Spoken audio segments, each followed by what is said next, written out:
कुठे चुकतंय हे कळत नाही ना. सगळं करून तरीही गोष्टी मनाप्रमाणे का होत नाहीत हेच सुरू आहे ना डोक्यात. आता यावर उपाय सांगतो.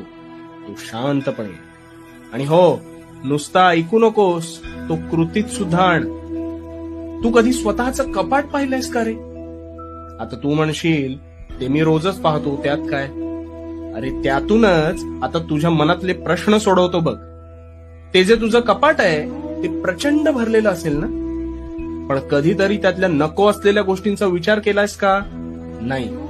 निव्वळ ते कपाट भरण्याच्या मार्गावर तू आहेस, हो की नाही? पण मग एक दिवस अशी गफलत होते की हवी असलेली गोष्ट आपल्याला सापडत नाही. त्यावेळेस ती शोधत असताना तू ते कपाट अजून अस्ताव्यस्त करतोस आणि मग तसाच पुढे निघून जातोस.